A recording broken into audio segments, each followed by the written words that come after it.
Good afternoon, and thank you for joining us. How could we talk about the journey across the sea without actually talking about those who've journeyed across the sea amidst all sorts of fears that have been overcome? And so we thank you for joining us here as we look at longing for the sea and leaving the harbor, and experience immigrants all across the world. Here to share this with us are two fascinating people, both for their breadth of experience and their insight.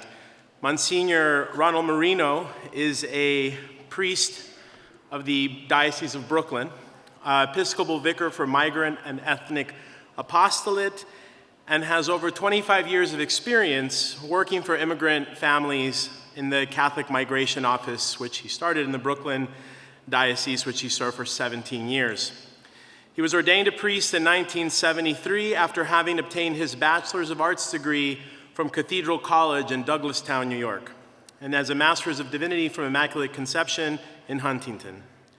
He continued his postgraduate studies and obtained a Master's of Science in Education, Counseling from St. John's, and in 1994, he founded Resources, Inc., a nationally recognized job opportunity program for immigrants. He is frequently called upon to speak on immigrant pastoral issues, both nationally and internationally. And Giulio Piscitelli. Giulio is a native of Italy and a professional photographer of not a long experience. He started in 2008, but incredibly fascinating view. He earned his degree in communication studies. After graduation, began working with the Italian and foreign news agencies. His works are often exhibited both in Italy and abroad.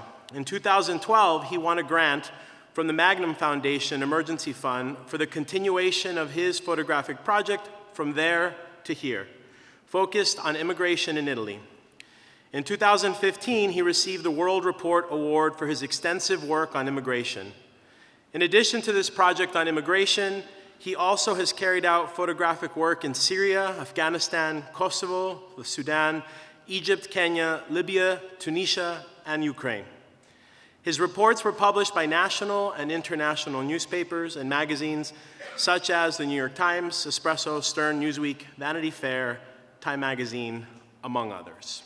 So please join me in welcoming these two guests. Thank you.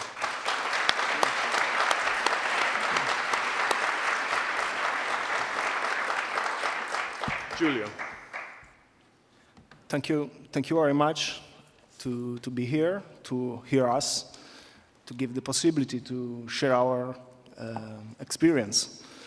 And sorry, in particular for my English, for my rusty English, probably is not my better way to present my work. Anyway, before to start to have this fast chat, I want to show you part of my work in a video that collects the main steps of my report in these last 5 years, following the roads of the refugees and migrants that try to reach the old continent. So when they are ready, we can see the video.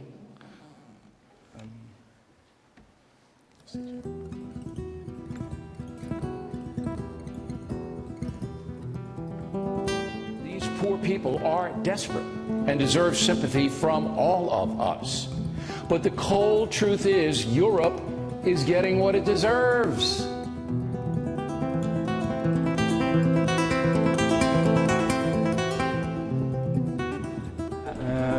Basically, when I started the journey from Sudan, I crossed all the largest desert from Sudan to Libya. After that, I met some traffickers to put me in the boat and send me to Lampedusa.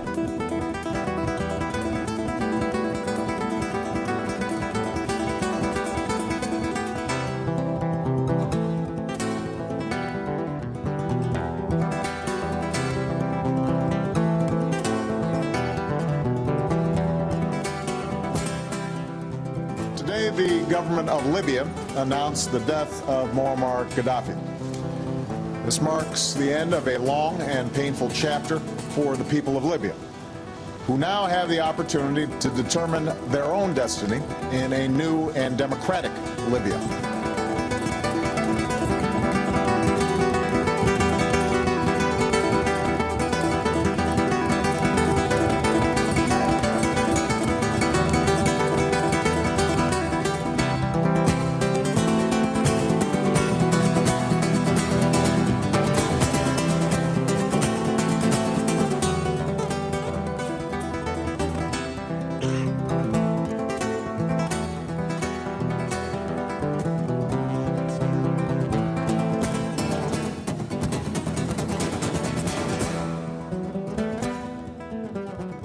primarily it's the problem for us, for Eritreans, and the situation. I mean, these are the symptoms, the shipwreck yesterday, all the, us as refugees being here are the symptoms of what's happening in Eritrea. We've got one of the most dictatorial regimes the world has.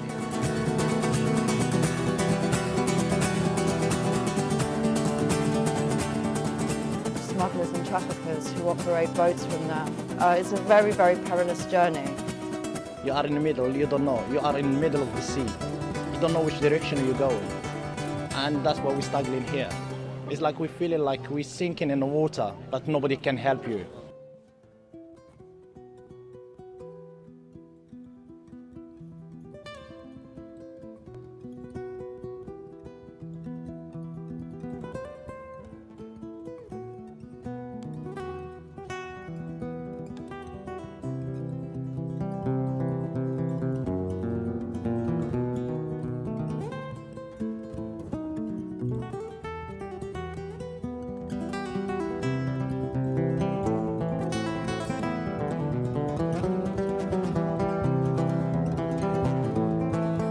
Want freedom. We are human, like you. If you were in our situation, you will do the same.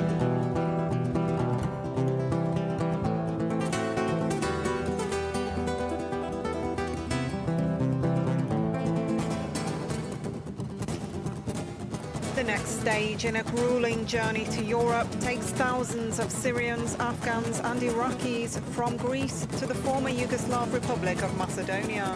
In the town of Gevgelia, they queue anxiously for a passage north to the Serbian.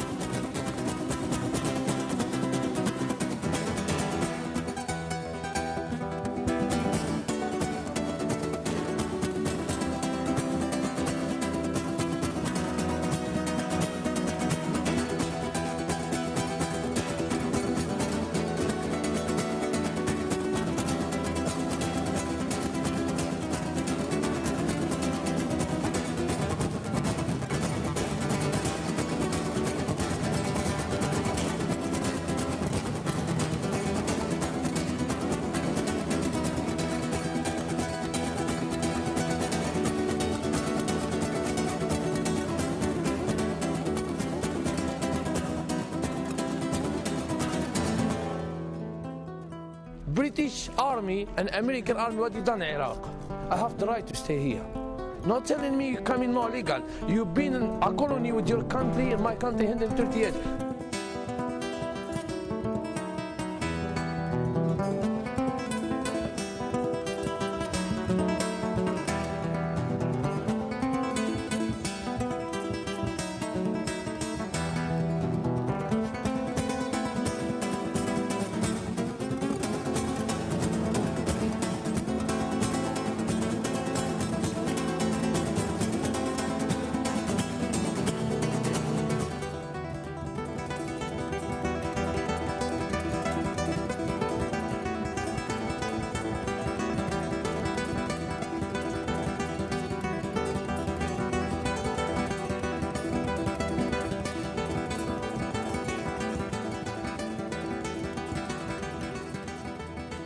Young white men shoot black workers and violent riots ensue. What sounds a bit like the American South in the 1960s is actually taking place in Italy today. The Italian town of Rossano has been the scene of a second day of clashes after a group of youths shot at African migrant workers with an air rifle.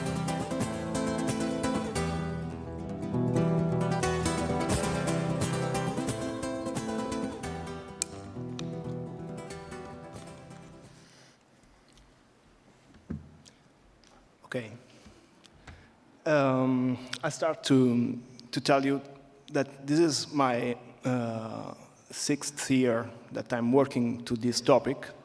I started in 2009, 2010, following the stories of immigrants and refugees in Italy. And it was my school of photography, and was my teacher. This topic was my teacher to stay alive in the world, because learned on me a lot. to understand the others, because to understand the person that we have to our side is not easy. I started to follow the story in Italy, and I enlarged my work in Tunisia after the fall of Gaddafi, because in that period, more than 600,000 of people fled Libya. And of course, a lot of these people arrived in Italy.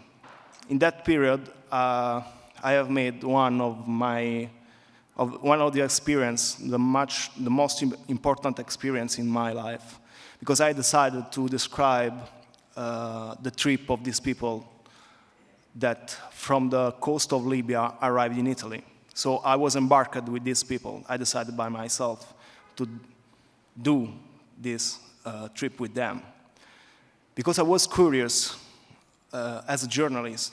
That is the first thing for a journalist, to be curious, to see with my eyes what's the dangers of these people that have to face these people, and try to understand why these people decide to do this danger route.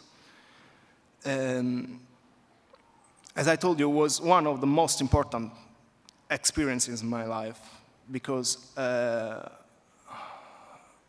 I saw for the first time the humanity of people that help themselves to go over the difficulty of a trip like this. And this trip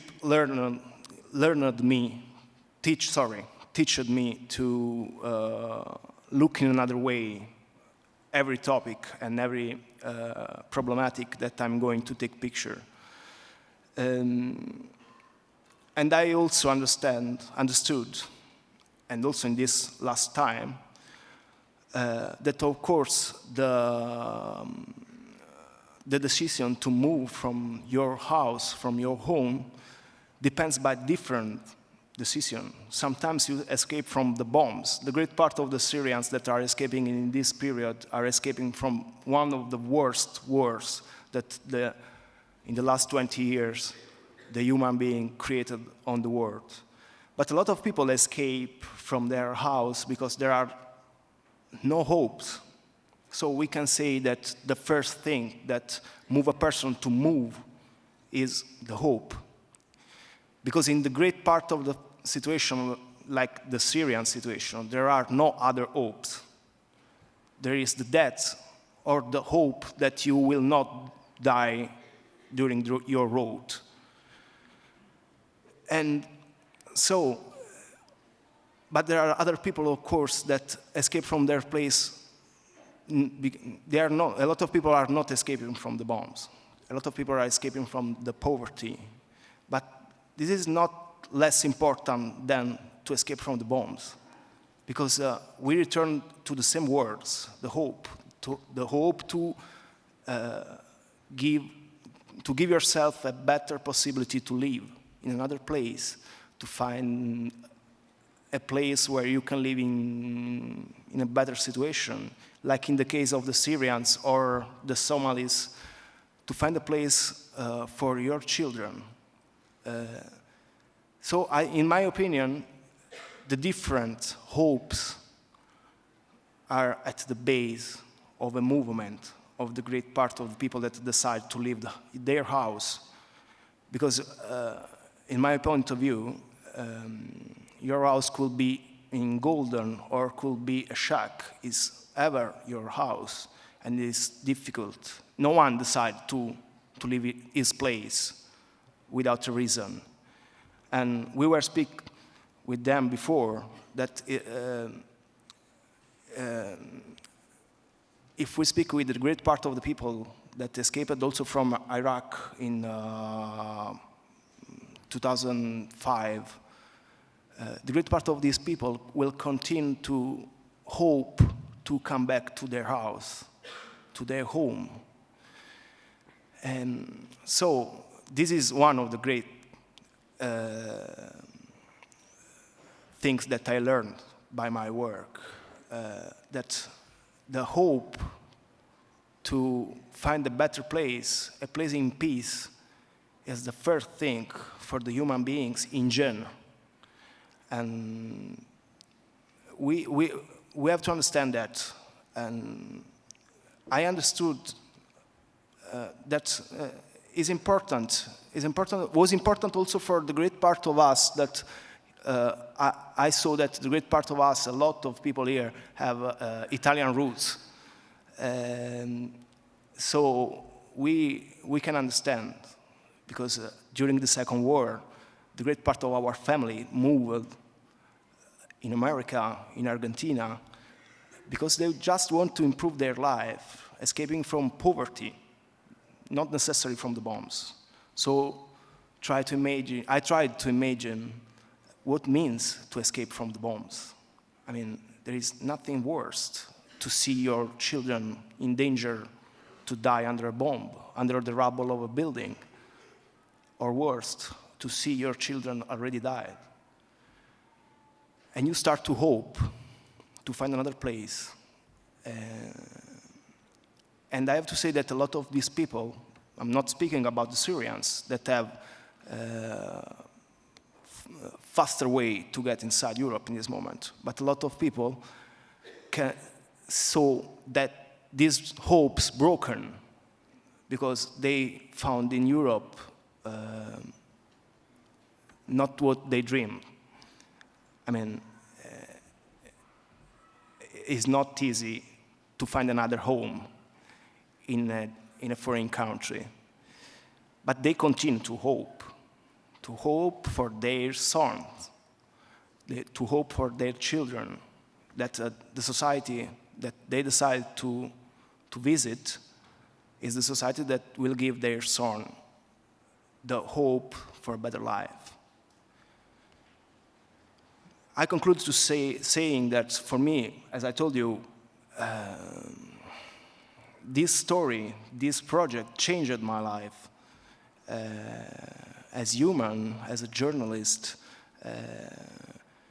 because the enormous humanity that I met during these years enlarged enormously the possibility to understand better what I'm looking at, and make me stronger, because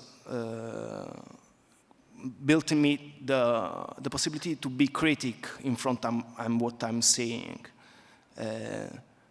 I'm speaking about when we speak about, for example, about the ongoing crisis about terrorism. So I'm critic about it, and I have to say that I'm critic because I saw these things. I saw that the people escape for a reason. And if we now are facing the lack of hopes of these people in Europe, I know why a lot of people decide to come back with wrong decision, following, for example, Islamic states or other kind of radicals cultures. Anyway, I hope with the rest of the people that are continuing to hope to find their path, that our society will open the eyes and will change with the change of with the change of the culture that are arriving in our society in a better way. I don't know. I'm thinking that we are facing an enormous changing, an enormous in US, in Europe. And the only fear that I have is that we are not ready to understand that the change pass through all these upheavals. But we have to be critic, and we have to be open to understand and see clearly that a society without this kind of changing is a society that will die, necessarily, will die. And that's what my work gave me. I'm transformed in a person that is open to the possibility that my society will change totally, radically, in something that I never seen. And also the people that are arriving here are probably more ready than us, because they have already seen their culture, their society totally destroyed. So they just have to hope that the next society can give them something more. And we have to participate to build this society. And I conclude to say that I'm continuing to hope that we will wake up from this dream that the society is stuck. The society don't to be stuck. The society needs to change. Thank you. And I hope to don't bore you too much.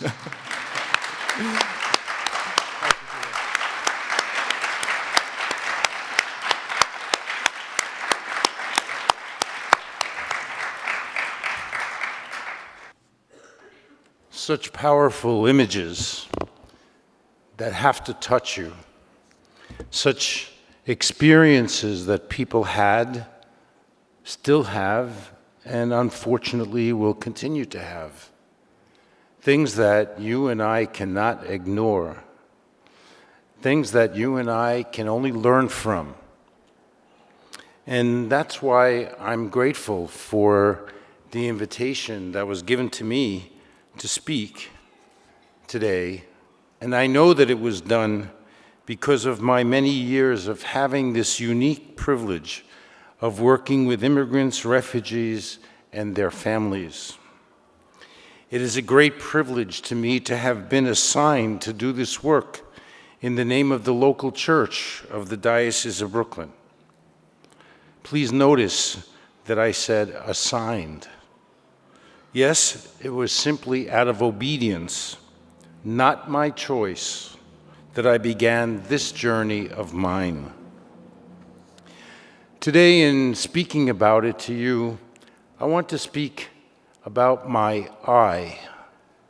Not this one, this one. Because I think, as it was said before, we all learn from these experiences. And we are changed because of these experiences. And unless those two things happen, that we learn and we change, the experiences have no value except they are sad stories that we can watch on television or see in the newspaper. At first, I had my doubts. I had never worked with immigrants before, and I really enjoyed being a parish priest. I didn't feel qualified, and I felt really inadequate. A priest working in an office was not my idea of being a priest. Now, years later, I recognize it as the action of the Holy Spirit in my own life, putting me in a boat and guiding me to find fulfillment and happiness in my own life. The film and the photos that we have just seen give a striking sense of the experience of people on the move.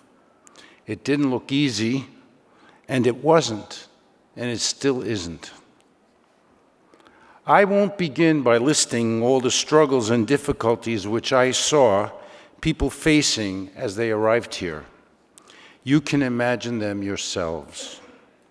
Nor will I list hypotheses as to why they left their homeland, because they all come down to these: to live in freedom, to provide dignity for their family, here and abroad, and to begin anew with hope.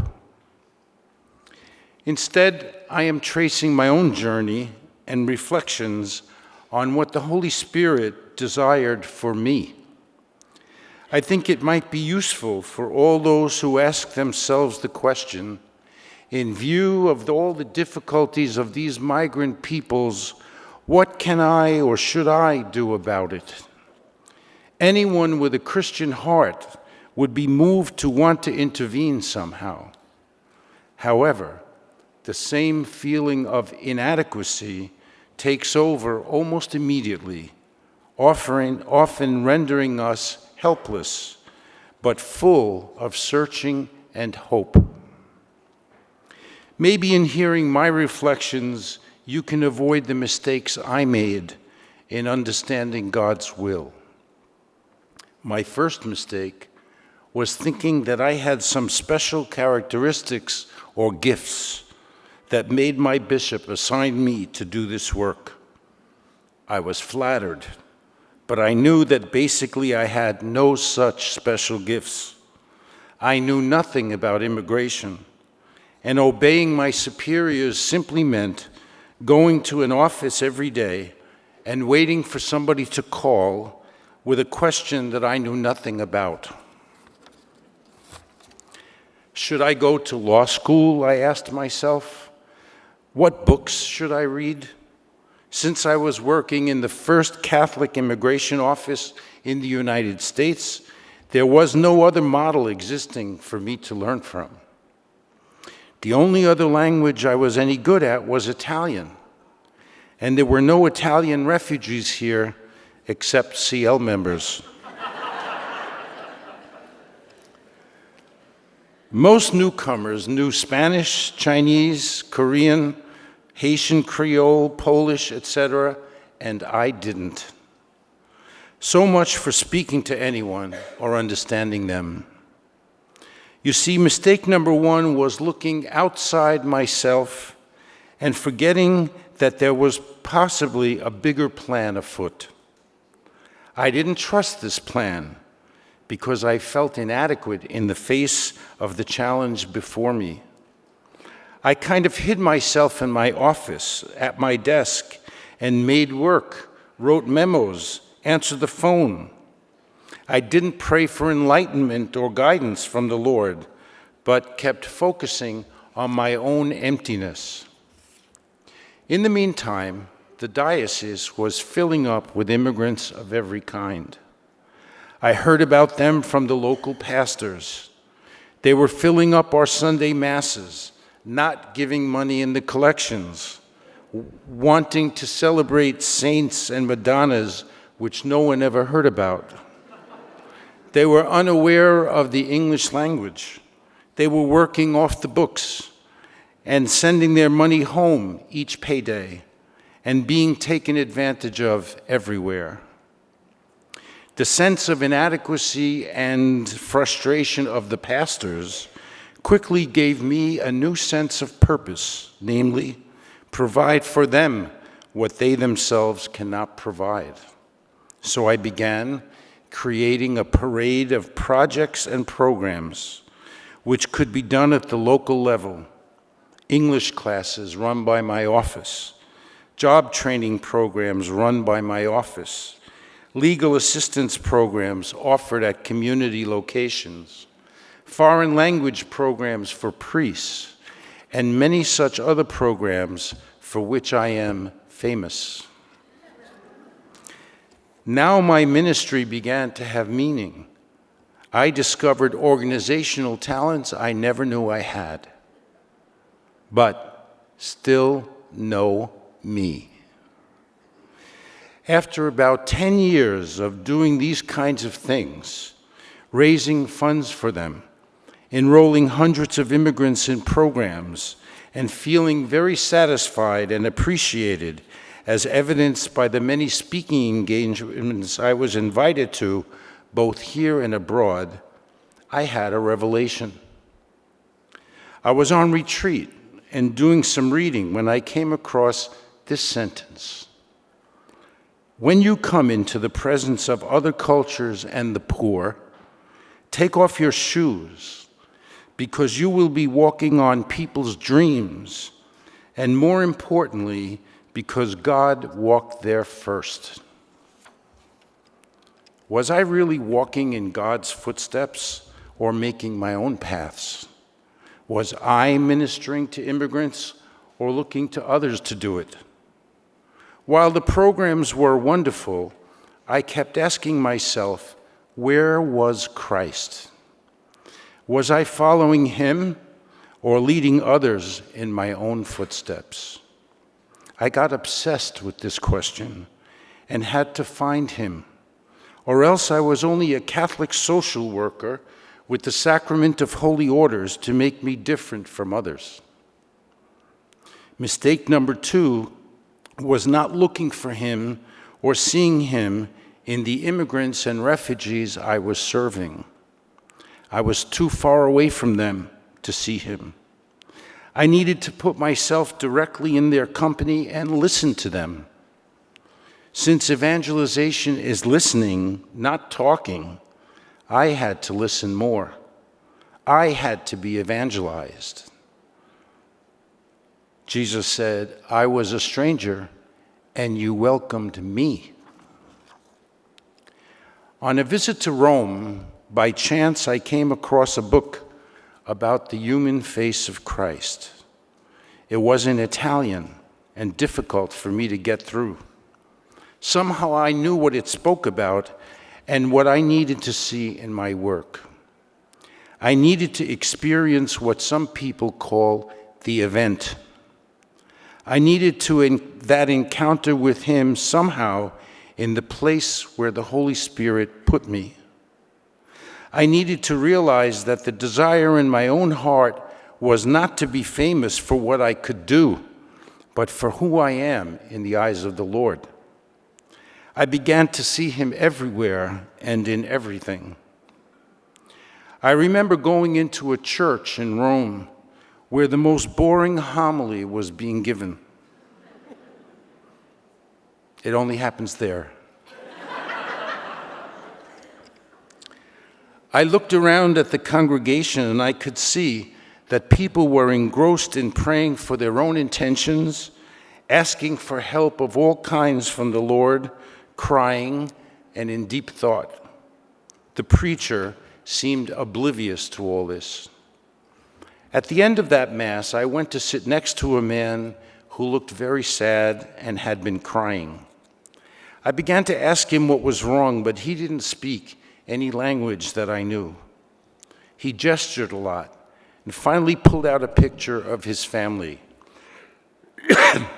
He made me understand that he was there in Rome alone and that they had been left behind. He had no one for himself.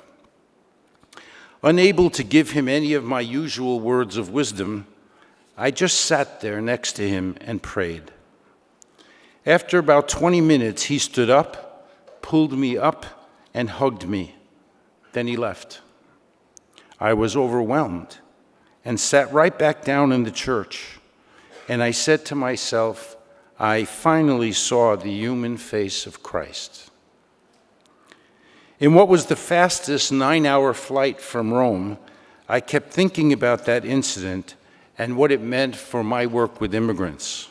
I felt renewed in my priesthood, angry at how blind I had been all these years, determined to become a stronger advocate for the rights and dignity of immigrants and refugees, and never to lose sight of what I had seen in that church bench. Once I realized this, I began to use my authority and reputation to speak about immigrants in this way. Immigration is a moral issue, not a political one. That is why we believe that it's morally wrong for families to be separated because they cannot survive living together in their own country. It is morally wrong for people to die every day in the desert because there are no laws to allow them to come here legally. It is morally wrong to imprison asylum seekers without due process of law. It is morally wrong to let people use their life savings to be smuggled by unscrupulous traffickers. It is morally wrong to force people to live in fear and hiding while using their labor openly without fear of punishment for the employer. The human face of the migrant situation turns the issue inside out. We must always discuss the root causes of people who are fleeing persecution, famine, and poverty. The Catholic Church has always taught that people have a right to live in dignity in the place where they were born. The Church has an immigrant policy, not an immigration policy. I also learned that other religions are part of God's plan for salvation.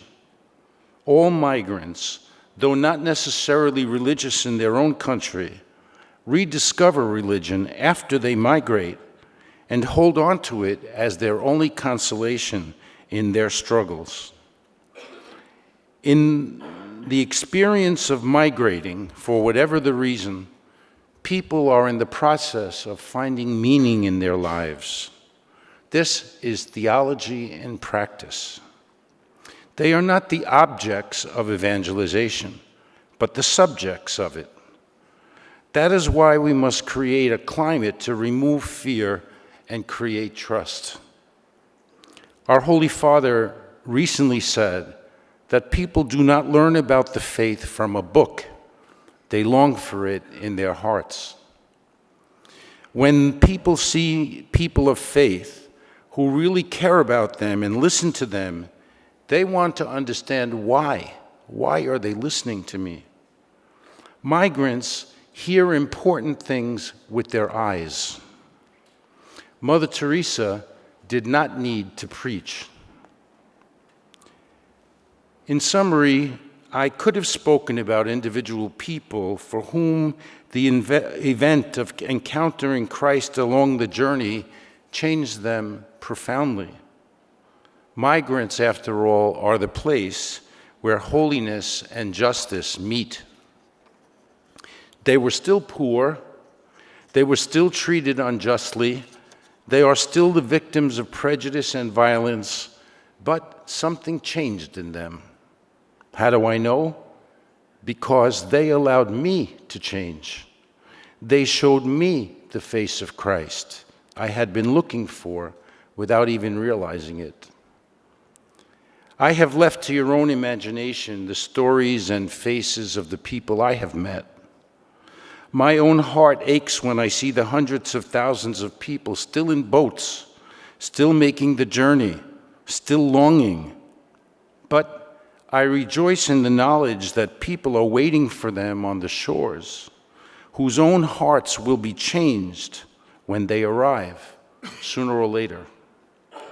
And if those people realize what they are waiting for and who they are waiting for, the world will be a much better place for everyone.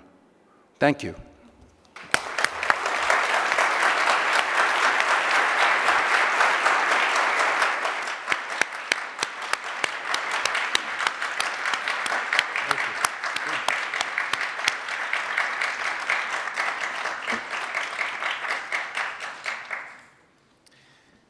We have time for a question. And listening to each of you, the thing that strikes me is the question that I had before, and one that comes from a particular history. I was invited to moderate this talk because my last name is Sanchez. But I laughed when they said this because my family has been in the same piece of land for 400 years. We came with a Spanish conquest, and the country's changed, but we remained. And so all of my life, I've been around immigrants. I've worked with them here in the Archdiocese of New York, and I have a school in which 70% of my families are recent Mexican immigrant families. And the thing that strikes me when I see them and when I think about their experience here is what it means to call a place home. How does a foreign place become home? And even for those of us who are home, how does that shape and take root in the identity that we claim for ourselves as Americans or as Europeans or whatever particularly Mexicans, whatever particularly significant place we come from. Giulio, and I've been taking a bit of this already, so I'll let him answer first. Okay. As I told you, I think it's not an easy answer to say what is home, why you can feel home, a place. And as I told you, I have my personal answer that home is where my shoes are. And I think, of course, that the answer will change, obviously, from person to another. I mean, to return back to the Syrian refugees, for sure an old man escaped from Syria never will call home a new place where he have to stay. Probably his son or grandson will call the new place home because he is born there, never seen the home of his grandfather.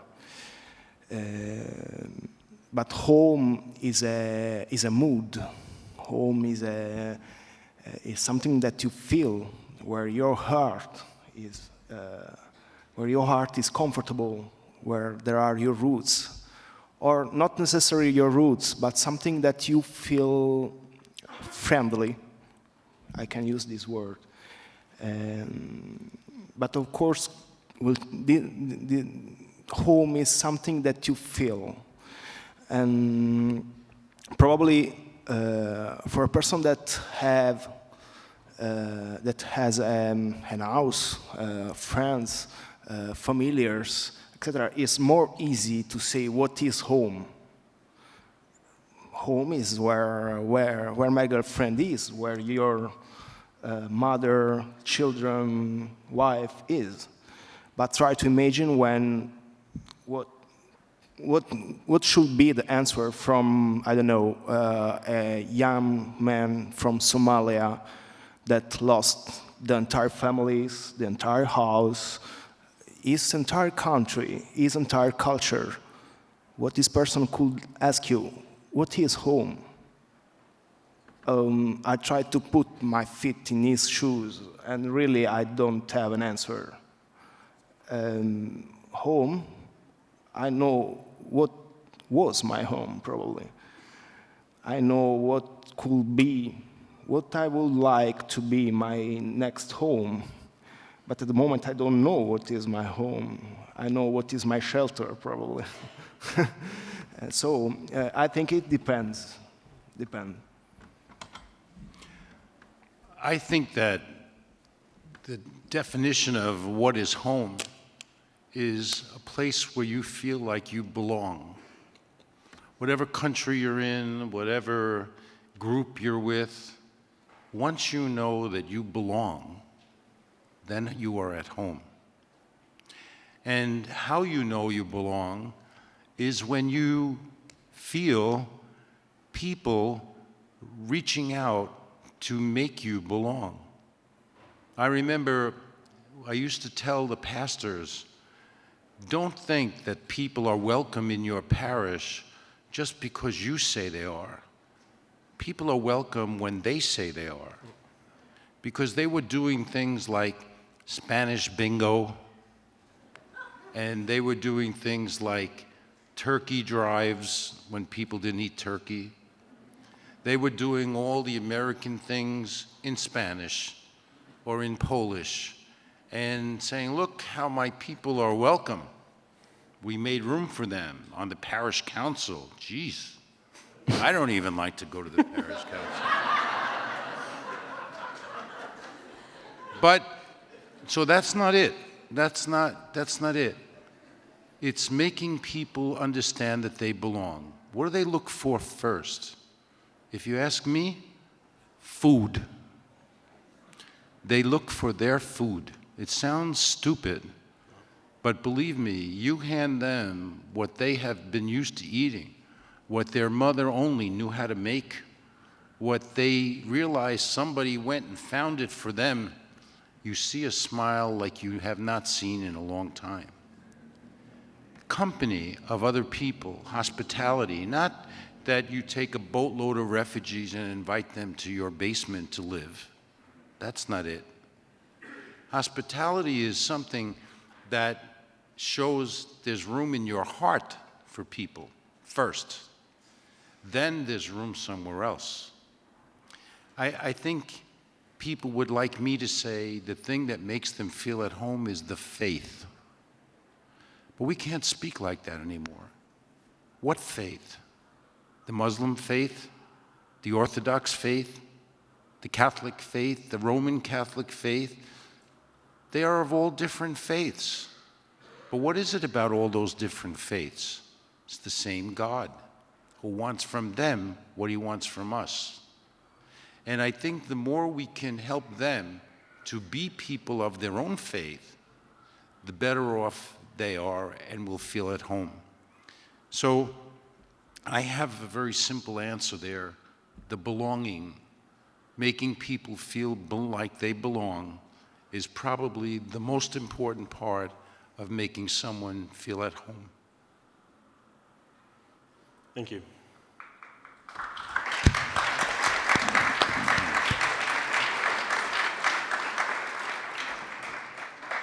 I would be remiss if I didn't say that when I was a kid, the first thing that made me want to understand what it meant to be an immigrant was a poem by Emma Lazarus that almost every kid memorizes in this country at some point, 3rd or 4th grade. And I think that if we think of ourselves as a people who welcome immigrants and not who develop policies on immigration, it rings true for us as well. The new Colossus. Not like the brazen giant of Greek fame, with conquering limbs astride from land to land. Here at our sea-washed sunset gates shall stand a mighty woman with a torch, whose flame is the imprisoned lightning, and her name, Mother of Exiles. From her beacon hand glows worldwide welcome, her mild eyes command. The air bridge harbor that twin cities frame, keep ancient lands your storied pomp, cries she. With silent lips, give me your tired, your poor, your huddled masses yearning to breathe free. The wretched refuse of your teeming shore, send these, the homeless, tempest-tossed to me. I lift my lamp beside the golden door. Thank you. Please join us again later today at 5:30 on the 4th floor for question and answer. Thank you.